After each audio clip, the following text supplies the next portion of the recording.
Hello Virgo, Sun, Moon, Rising, and Venus Signs. Kamusta kayo? Sana po'y nasa mabuti kayong kalagayan. Welcome back po sa Star Tarot. At kung bago kayo dito, welcome din po kayo. Please subscribe, like, share my videos, and leave me a comment kung naka-resonate kayo. So, first card ni Virgo, we have Cauldron. Ayan, so meron yung sisimulang bagong ganap. You are going to create something new in your life and maaaring dahil yan dito sa opportunity na dadating. Yung opportunity na to could be anything, 'di ba? It could be related to relationship, could be related to travel, could be related to work, 'di ba? Pwedeng business. It could be anything, you know? So, depende sa inyong sitwasyon. But there is an opportunity for you to create something beautiful in your life na gamit-gamit yung oportunidad na papasok sa inyo. Okay? And also with the caring energy, maaaring sa ngayon, no, you will be more caring sa mga loved ones ninyo and po pwedeng hindi lang yan, but o pwede rin na ngayon mas magki-care ka na din para sa sarili mo. Siguro sa ngayon mas magkakaroon ka ng more self-love, no? May pagpapakita ng self-love sa inyong sarili more than anything. So we have time. Ayan, sabi dito self-awareness, presence. So pwede no na ang iba sa inyo maybe you're going to do some kind of introspection, reflection, mas magiging self-aware ka sa ngayon at saka magiging ano ka, yung parang mas ah, you are going to be more sensitive sa ngayon, sa sarili mo, sa nararamdaman mo. Maaari talaga na magkakaroon ka dito. Parang you're going to ground yourself sa ngayon. Kaya mas magiging aware ka ngayon sa nararamdaman mo, sa mga needs mo, yung mga ganon, no? So, we have trunk.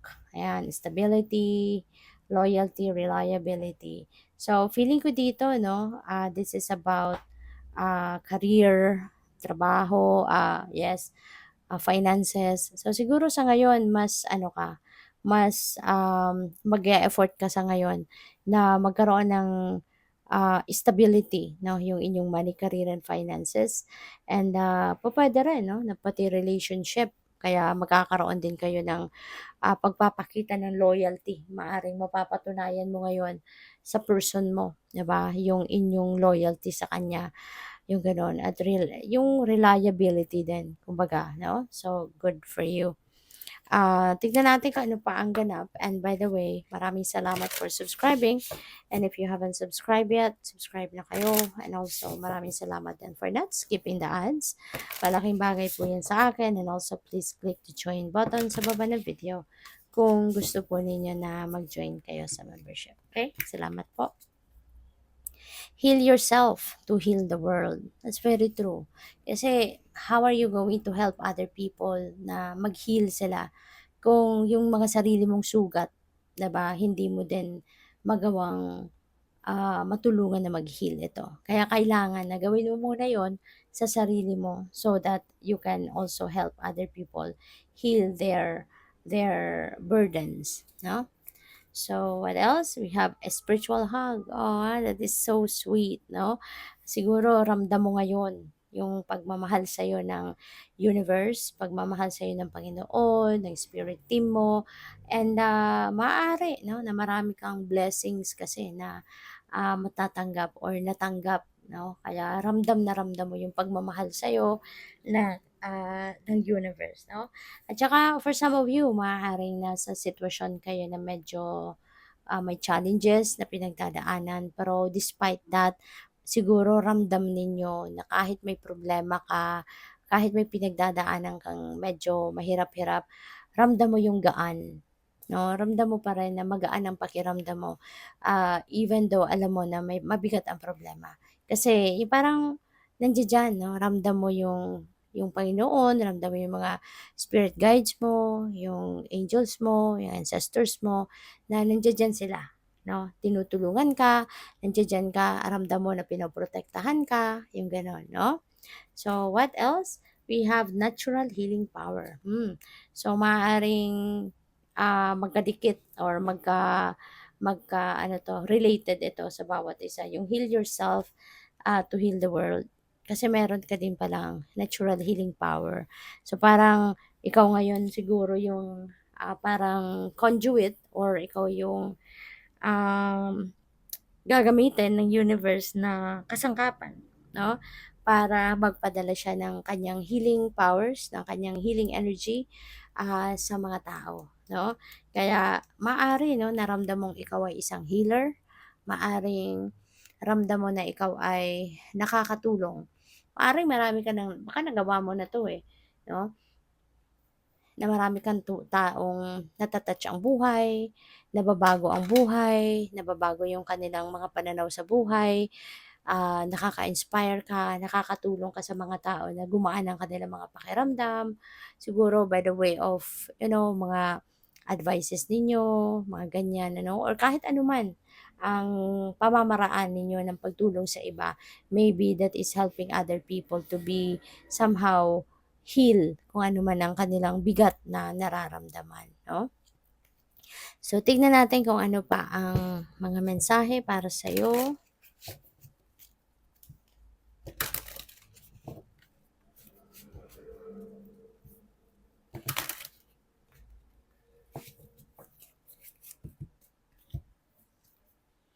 So, we have temperance, and this is also about healing, Virgo.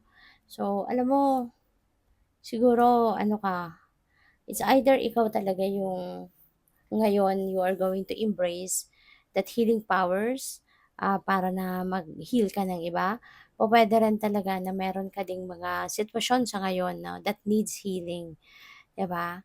Kasi yung healing naman, hindi lang naman 'yan yung sa mga nararamdaman sa katawan, physical problems, physical ailments, hindi lang 'yun, 'no, kundi iba-iba, pupuwedeng meron kang problema, 'di ba? So, kung ano man ang problema mo puwedeng mag-heal na din 'yan sa ngayon, ibig sabihin magkakasolusyon na, kaya maghi-heal na 'yung sitwasyon mo.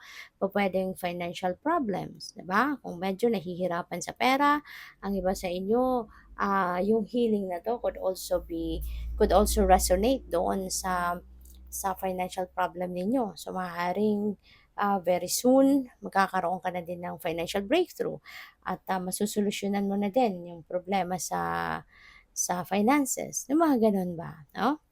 So, what else? We have Four of Cups, ayan. So, may offer sa'yo 'no, Virgo.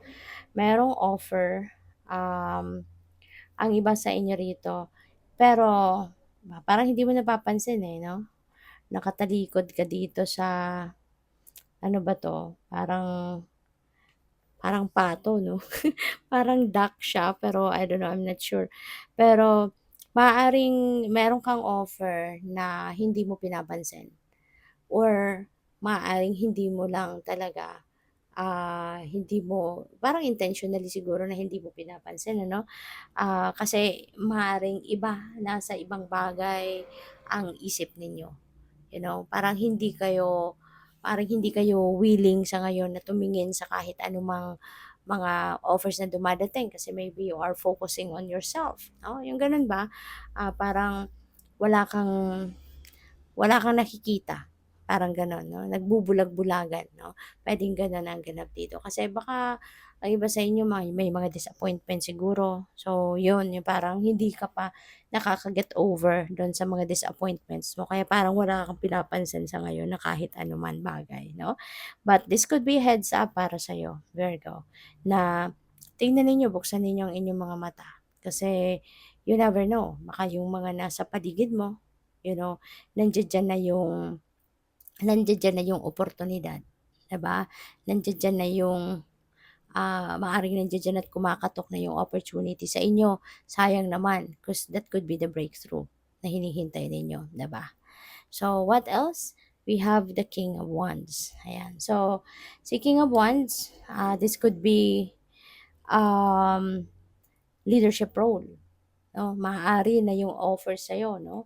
Para sa iba sa inyo kung nag-aano kayo, iempleo, maaaring yung ino-offer sa'yo is, managerial position.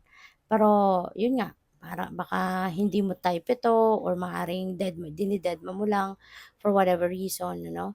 So, but maybe isa ito sa offer sa'yo. But, yeah, for others of you pupuwede rin naman na entrepreneurship ito. Ang iba siguro sa inyo baka mag-aano ka pa, magbubukas ka pa ng,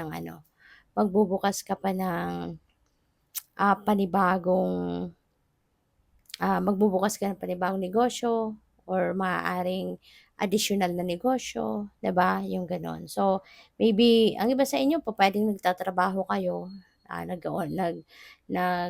i-employ kayo and at the same time, meron siguro you're also running your own business, 'no? So, good luck. Thank you for watching. Love and light. Namaste.